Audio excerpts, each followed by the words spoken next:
Então o investimento já está nas suas caixinhas. Tá nas minhas caixinhas, tá na minha veia aqui, ó. Ó, tá entrando. Tá babado. Você consegue enxergar o seu dinheiro como ferramenta agora? Sim. Tô muito feliz por isso. No episódio anterior, a gente deu um passo muito importante. Depois de organizar o orçamento, fechar torneiras e criar espaço, a Thay fez o primeiro investimento dela. A gente abriu a corretora, escolheu com calma, definiu um valor e transformou organização em ação. Mas investir não é só fazer o investimento. Investir é saber para que você está fazendo esse investimento. E é exatamente isso que a gente vai fazer hoje. A gente vai estabelecer as metas financeiras da Thay e entender como escolher os investimentos certos para cada uma delas. Porque dinheiro sem meta fica perdido e investimento sem objetivo vira aposta. Bora para o episódio 4 e definir as metas da Thay. Antes de falar de número, investimento, produto, rentabilidade, a gente precisa falar de uma coisa que poucas pessoas pensam na hora de investir. A meta financeira. Thay, você tem o costume de ter metas que você se organiza para realizar? Sim. Como você faz essa organização? Voz da minha cabeça, juro por Deus. Mas dá certo. Aí você faz isso com antecedência, você pensa alguns meses antes? Pensa alguns meses antes, às vezes vem na hora. Mas eu tento sempre me organizar, sempre dar um jeitinho, principalmente no meu trabalho. Eu sempre ponho uma meta assim, olha, eu preciso alcançar esse valor aqui. Então, trabalho, aí eu vou e alcanço. Mas aí metas de comprar alguma coisa, por exemplo? Para a gravação. Não, só de trabalho mesmo. Certo. Então a gente vai juntar uma coisa com a outra. Você vai ter a meta do trabalho e a gente vai juntar com organizar o que você quer fazer com isso. Que nem a gente já falou que você quer fazer uma viagem. Então já pensamos aqui em destinos internacionais que nós estamos sonhando alto. Então essa vai ser a sua meta. Vai estar no curto prazo, mais ou menos, daqui um ano, por aí. Então a gente já tem isso organizadinho. Porque a maioria das pessoas tem dificuldade de realizar metas financeiras porque elas não sabem a técnica. Então sente aí, pegue seu papel, pegue a sua caneta que eu vou te ensinar o caminho das pedras para você nunca mais dizer que uma meta é muito difícil, é impossível, eu nunca vou conseguir fazer. Bom, primeiro, você precisa de clareza sobre essa meta. Então vamos pensar num tema que fala bastante por aqui, viagem. Eu quero viajar. Tá, mas você quer ir pra onde? Pra onde, minha filha? Eu quero ir pra Buenos Aires. Estou monotemática com Buenos Aires ultimamente. Eu tô sentindo. Quero ir pra Buenos Aires. Tudo bem, mas quando? Eu não sei, quando der. Mas quanto tempo você quer ficar? Não sei.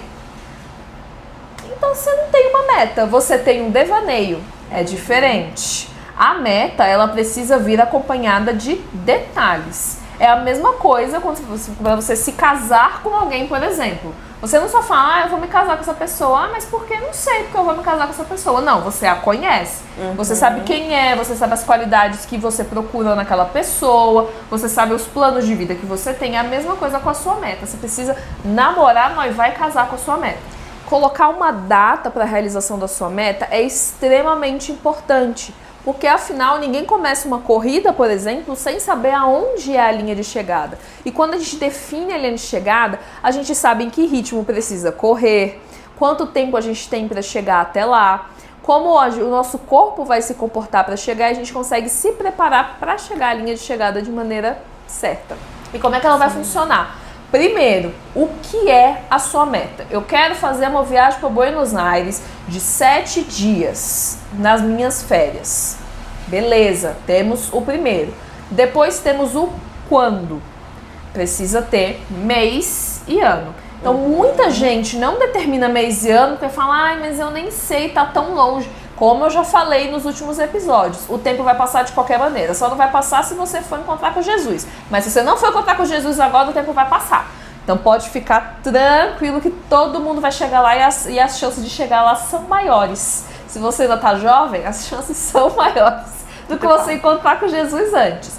Então é importante você ter o mês e o ano. Eu não vou nem entrar nesse mérito, eu prefiro alta temporada, prefiro baixa temporada, Porque na vida de um CLT, por exemplo, existe o tempo que você tem férias. Não dá para escolher baixa temporada, alta temporada, isso aí é uma outra dinâmica. Então a gente vai trabalhar com o que a gente tem. Então, eu quero fazer uma viagem, então, em novembro do ano que vem. Pronto, você tem uma data. E a partir daí a gente vai calcular o quanto. Quanto custa essa meta? Que também é um ponto que as pessoas erram bastante. Então vê aquela propaganda, Buenos Aires, 7 dias, aéreo, 5 mil reais, por exemplo.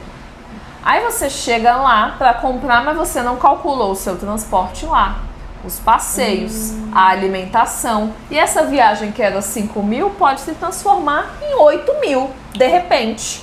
Nossa, Natália, mas eu fui fazer os cálculos e ficou bem mais caro do que eu pensei. Que bom! É melhor que fique mais caro do que você pensou antes de você comprar do que depois, que você não vai ter outra escolha.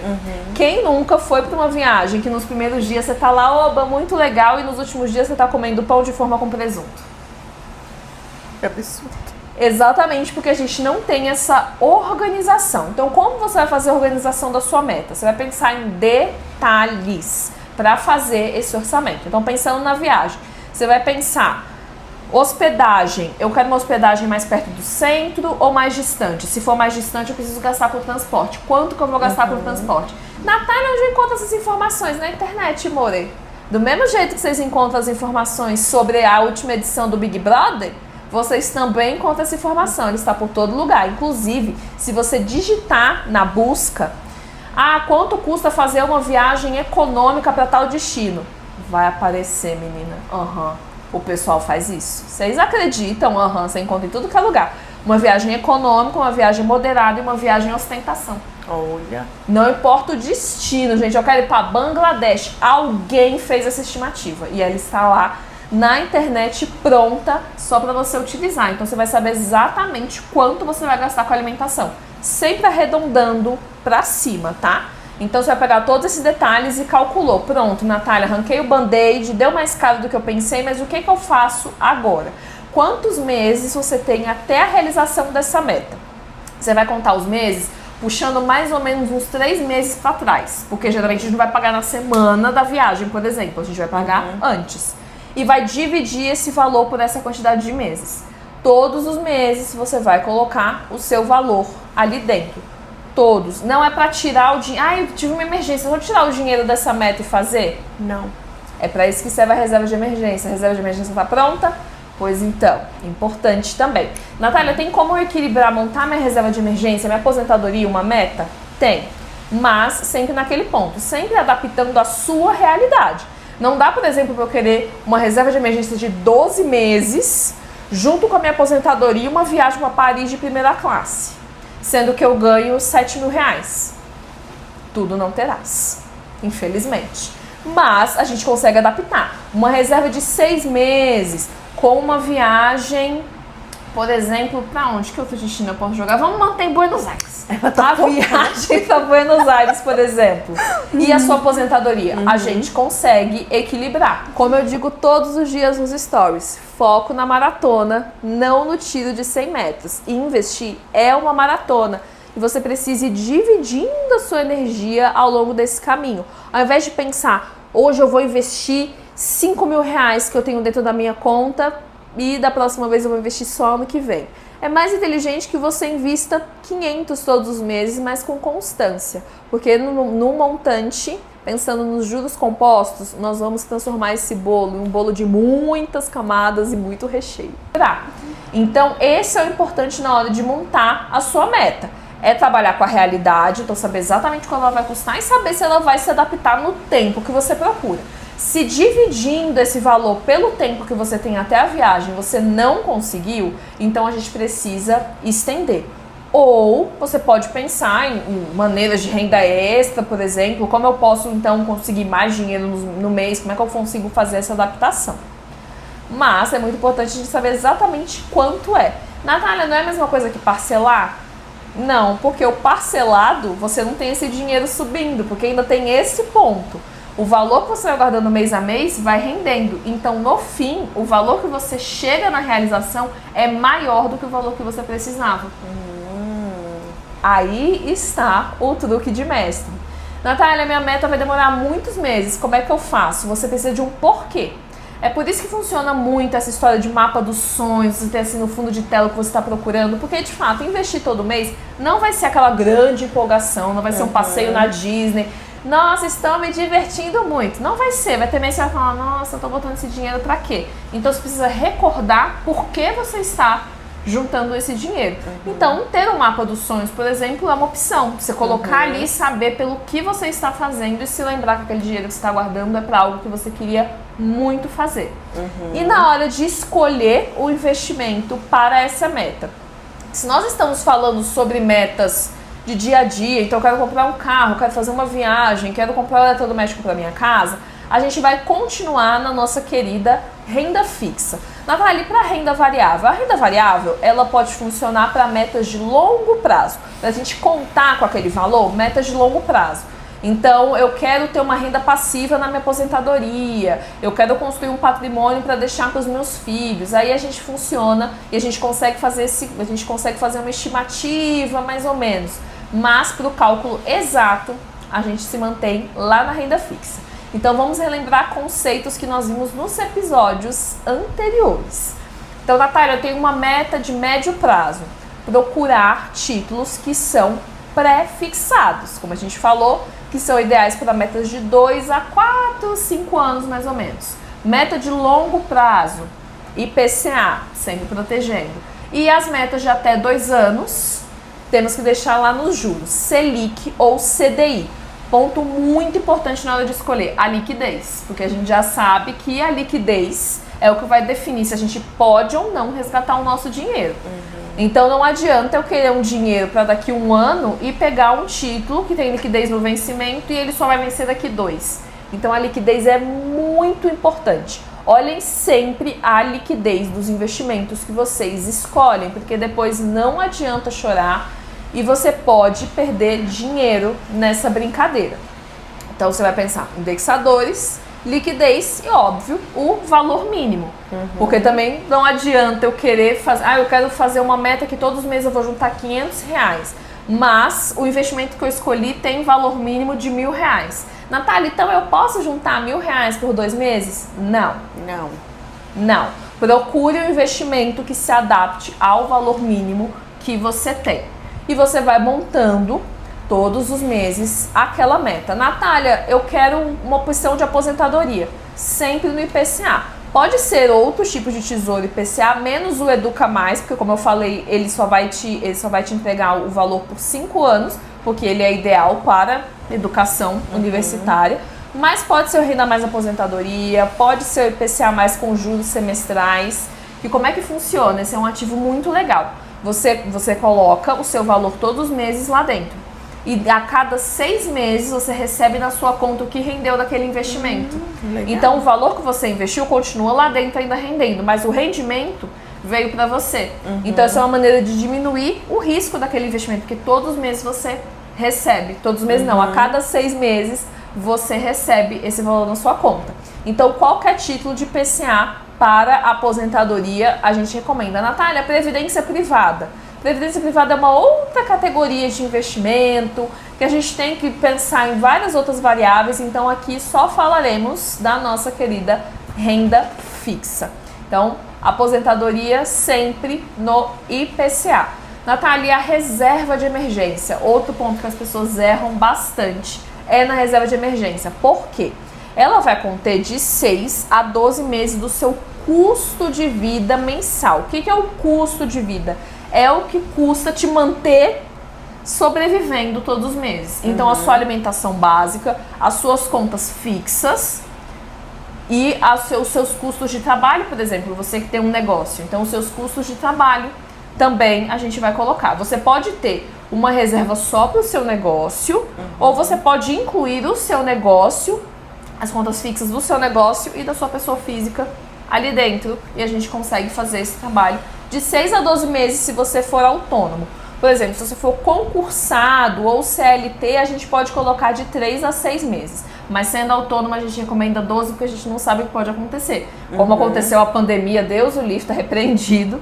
Mas é uma opção para você, pelo menos, conseguir se segurar nesses 12 meses e ir buscando outras alternativas. Reserva de emergência sempre em ativos indexados a juros, então Selic, CDI, e sempre com liquidez diária. De tempos em tempos, principalmente em ano eleitoral, alguém vai tentar te convencer de colocar os seus investimentos da sua reserva na bolsa de valores ou no dólar. Não é muito importante que você não faça isso, porque eu já vi isso acontecer 4 anos atrás e muita gente perdeu dinheiro. Então não faça, a reserva de emergência precisa estar segura, não rendendo horrores, até porque a gente nem sabe o que pode acontecer. Então sempre manter a sua reserva de emergência em um lugar seguro que você pode resgatar a qualquer momento. Outro erro comum é você tratar a sua meta como um extra. Então, se sobrar dinheiro, eu guardo para essa meta.